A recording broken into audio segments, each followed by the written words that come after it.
Hello दोस्तों, कैसे हैं? आशा है अच्छे होंगे और अपने गार्डन में फरवरी के महीने में एडेनियम के प्लांट पर काम करने में व्यस्त होंगे। दोस्तों, फरवरी का महीना आ चुका है। अब हम लोगों के लिए एडेनियम की प्रूनिंग तो आप सब ने कर ही ली हुई होगी और प्रूनिंग के बाद ढेरों सारी कटिंग्स निकली होंगी आपके भी पास। तो इन कटिंग्स को फेंकने की गलती बिल्कुल आप ना करें। और आज मैं वो तरीका बताऊंगी जिस तरीके से मैंने बहुत सारे कटिंग से प्लांट लगाए हुए हैं। कटिंग से लगाया हुआ ये प्लांट है, देखिए, ये जून के महीने में मैंने कटिंग लगाई थी। ये बड़े वाले रोजी ब्रांड का है जिसका फूल बहुत बड़ा बड़ा होता है। ये देखिए, कटिंग से लगाया हुआ था, सक्सेस भी हो गया, इसमें फ्लावरिंग भी हुई थी। तो शुरू से अंत तक देखिएगा वीडियो, बीच में इसकी बिल्कुल ना करिएगा, नहीं तो आपको आधी अधूरी जानकारी मिलेगी। और पहली बार आए हैं मेरे चैनल पर तो सब्सक्राइब जरूर कर दीजिएगा, बेल आइकन को भी प्रेस कर दीजिएगा, जिससे मेरे वीडियो की जानकारी आपको शुरू से आखिर तक मिल सके और आप भी अपने गार्डन में इसी तरह से अच्छे से कई प्लांट बना सकते हैं। अब देखिए, मैंने वो कटिंग्स ली हैं जो मैंने 2-3 दिन पहले अपने प्रूनिंग करी थी। प्रूनिंग के प्लांट सामने रखे हुए हैं, इन्हीं से ये कटिंग्स निकली हुई थी। अब मैं इनको लगाने का तरीका आपको बिल्कुल आसान तरीका बताऊंगी, जिससे कि आप भी अपने गार्डन में लगा सकते हो। तो कटिंग को मैंने लिया है, कम से कम 6-7 इंच की कटिंग है। देखिए, अच्छी और फ्रेश कटिंग लेनी है, ऊपर से जिसमें फंगस हो वो कटिंग्स आपको नहीं लेनी है। और ध्यान रहे, जो ग्राफ्टेड एरिया होता है उसके नीचे की कटिंग नहीं लेनी है, ऊपर की ही कटिंग लेनी है।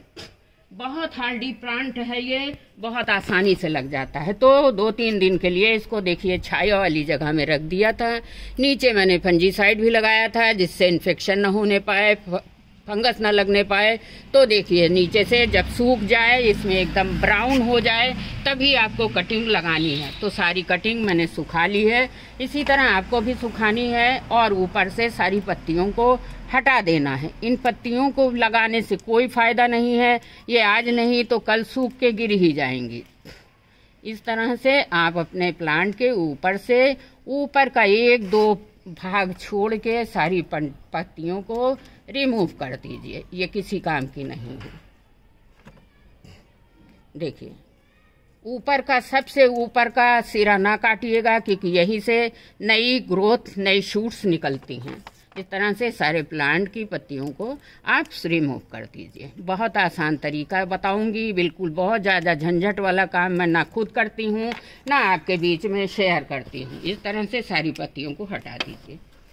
एक भी कटिंग मैं नहीं फेंकती हूँ, आपको कई वीडियो में बताया है। मैंने कुल 3 प्लांट बाय किए थे और 3 से 70 प्लांट बीज को और कटिंग को लगाते लगाते हो गए हैं। देखिए, बीज और कटिंग को लगा लगा के मैंने अपने गार्डन में संख्या को बढ़ाई है। अब ये जैसे आप देख रहे हैं, फंजीसाइड भी लगा लीजिएगा, मैं तो पहले लगा चुकी थी। अब देखिए, ये मेरे पास कुछ और ऐसी कटिंग्स निकली हुई हैं जिनको मैं थोड़ा दूसरे बार काटी हूँ। इसको निकालने के बाद मुझे लगा कि अभी लंबी हैं ब्रांचेस, तो थोड़ा और काट दिया था। अब देखिए, 7-8 कटिंग्स आपके सामने मैं लेकर आई हूँ। आपको बताना चाहूँगी कि इसके लिए हमें लेना होगा, बहुत गहरा पॉट नहीं लेना होगा, 2 पॉट लेने हैं आपको, जिसमें से ड्रेनेज होल आप देखिए खूब अच्छे से होने चाहिए। बिल्कुल ड्रेनेज होल इतना अच्छा होगा उतना अच्छे से कटिंग लगेगी।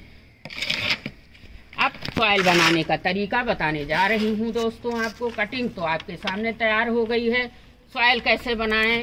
मैं तो देखिए, ये ऐसे तो गार्डन सॉइल में भी लग जाता है, लेकिन थोड़ा लेट होता है। आपको बताऊंगी कि मैं कैसे लगाती हूँ। तो हमको 2 हिस्सा तो लेना है सैंड मतलब जिसको मेरे लखनऊ में मोरंग बोलते हैं। इसमें भी प्लेन सैंड में भी लग जाती है, लेकिन मैं हमेशा कोकोपीट मिला के ही लगाती हूँ। अब देखिए, मैंने 2 हिस्सा कोकोपीट लिया हुआ है।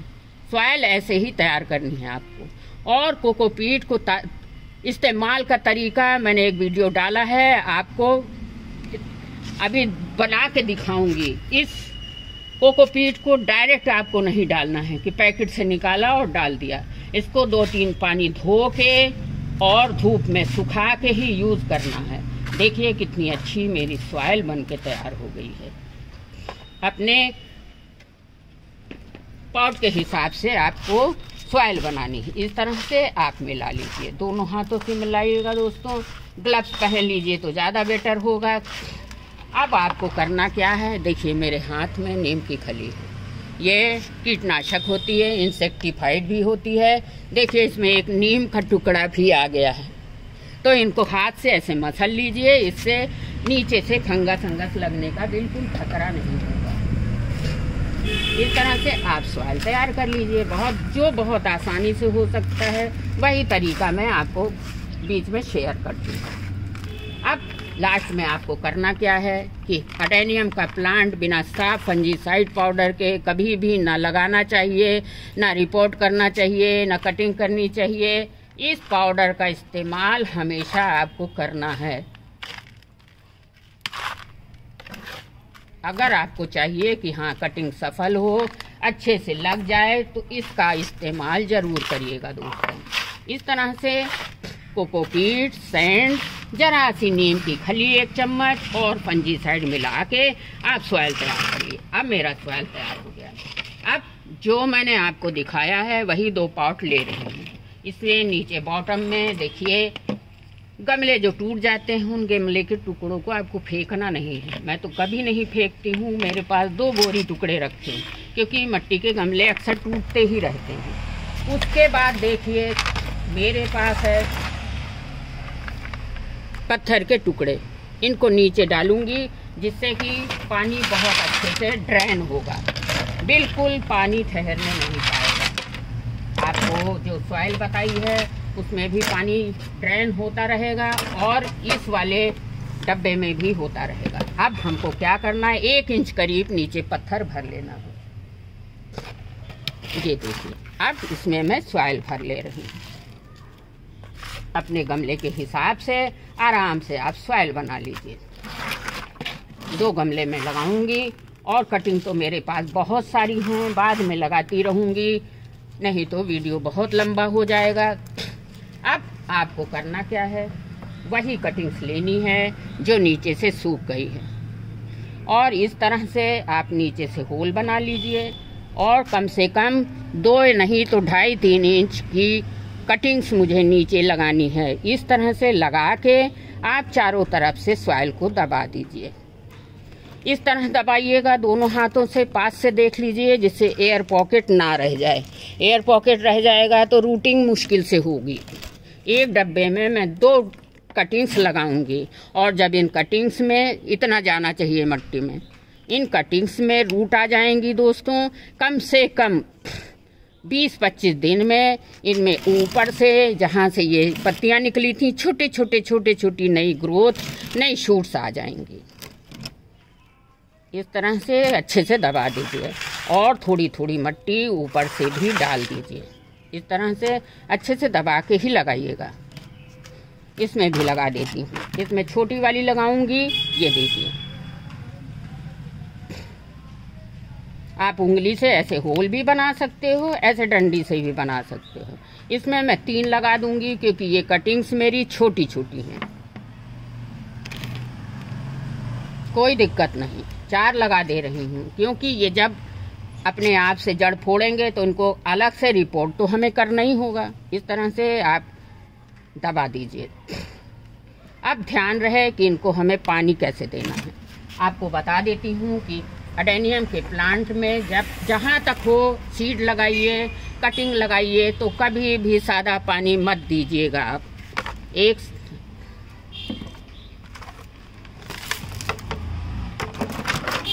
बिल्कुल हिले नहीं, ऐसे दबा दो आप। अब करना क्या होगा, ऊपर से हमें पानी डालना है जिसमें मैंने फंजीसाइड पाउडर डाला है। ऐसी सॉइल बनाइए, ऐसी मीडिया बनाइए कि नीचे से पानी निकल जाए। अब आप देख रहे होंगे कि मेरे प्लांट से, गमले से पानी बिल्कुल अच्छे से ड्रेन हो रहा है। देखिए नीचे से। अब अगर पानी इसमें ठहरा नहीं होगा तो रूट बहुत जल्दी निकलेंगी। देखिए इस तरह से आपको रखना है। अब करना क्या होगा कि इसको हमें 2 दिन के लिए किसी छाया वाली जगह में रख देना होगा। 2 दिन के लिए छाया में रखिए। फिर अगर आपको लग रहा है, क्योंकि अभी हमारे यहाँ से सर्दी पूरी तरह से गई नहीं, फरवरी का महीना है, अभी भी थोड़ी थोड़ी ठंड है, तो आपको इसको धूप में ही रखना है, जहाँ 2, 3, 4 घंटे की धूप आए। 3 दिन छाया में रखिए, फिर प्रॉपर धूप में आप रखिए इस तरह से। और आपको लास्ट बात बता रही हूँ कि इसको कभी भी इधर उधर हिला के नहीं रखना है। आप एक जगह रख दीजिए ऐसे, और फिर जिस जगह रख दीजिए 20-25 दिन वहीं रखा रहने दीजिए। कभी भी इसको ना तो हिला के देखना है कि आया है कि नहीं ग्रोथ, ना कभी उखाड़ के आपको देखना है। एक जगह स्थिर रहने दीजिए, तभी इसमें जड़ फूटेगी। नहीं तो ये होगा कि हिल जाएंगी कटिंग्स, तो जड़ फूटेगी नहीं, और फूटेगी नहीं तो आपको फिर से कटिंग लगानी पड़ेगी। अब मैं आपको अपडेट भी दिखाना चाहती हूँ। ये तो इतनी जल्दी नहीं तैयार हो सकता है दोस्तों, और आपको 4-5 दिन के बाद इसकी मिट्टी को चेक करते रहना है। चेक करते रहना है, और जब सूख जाए ऊपर की मिट्टी पानी देते रहिए, क्योंकि पानी ऐसे दीजिएगा आप। अब दोबारा जब पानी देंगे ऐसे पानी देंगे। पानी देने के बाद आप दोस्तों इसको कम से कम 2 महीना इंतजार करिए। 2 महीने के बाद इसमें ऐसी रूट निकल के आएगी। अब आपको दिखाना चाहती हूँ, देखिए ये मैंने अक्टूबर के महीने में कटिंग लगाई थी, और देखिए मेरी कटिंग कितनी सुंदर सफल सक्सेस हुई है। इसमें ना कहीं रॉट है ना कुछ है। रूट देख सकते हो आप, कितनी सुंदर रूट है, और इसने फ्लावरिंग भी की थी। इस समय डोरमेंसी में इसकी पत्तियां और फूल सब झड़ गए हैं, लेकिन इसने फ्लावरिंग भी थी। 3 महीने के पहले की अपडेट है। अब आपको एक चीज़ और दिखाना चाहती हूँ दोस्तों, जो जानकारी आपको पूरी होनी चाहिए। कटिंग से लगे प्लांट कभी भी नीचे से गोल नहीं होते हैं। ये देखिए आप, ये बीज से ग्रो हैं, ये कटिंग से ग्रो हैं। कटिंग से लगे प्लांट जो हैं एडेनियम के ऐसे लंबे सीधे होते हैं, और ये देखिए सीड से ग्रो हैं, ये गोल है नीचे से। इनका कोडेक्स उधर भी आपको दिखा सकते हैं। इनका कोडेक्स देखिए गोल होता है, और कटिंग से लगे प्लांट इस तरह से लंबे लंबे सीधे सीधे होते हैं। तो ये अंतर भी है आपको, हालांकि कोई दिक्कत नहीं है। हमको फ्लावर तो ये दे रहे हैं, कोडेक्स नहीं बड़ा है, कोई बात नहीं है, लेकिन हमको ये फ्लावर देता है। इसलिए आप भी कटिंग को लगाते रहिए, कटिंग फेंकिएगा नहीं कभी, क्योंकि हमको अगर फ्री के प्लांट बनाने हैं, अपने गार्डन में प्लांटों की संख्या बढ़ानी है, तो इस तरह आप कटिंग लगाइए। बहुत आसान है, बिल्कुल आसान है कटिंग लगाना। इस प्लांट में मेरे ब्लूमिंग हुई थी, जिसका वीडियो मैंने अपने YouTube चैनल पर शॉर्ट में डाला था। बहुत पसंद किया है आप लोगों ने। इस तरह आप भी लगाइए और अपने गार्डन में एडेनियम की संख्या बढ़ाइए। वीडियो अच्छा लगा है तो इसी तरीके से कटिंग आप भी लगा लीजिएगा। अगली वीडियो में फिर मिलती हूँ सीड को लगाते हुए। अगली वीडियो में फिर आपके सामने हाजिर होंगी। तब तक के लिए हैप्पी गार्डनिंग। थैंक यू, बहुत बहुत ढेर सारा धन्यवाद।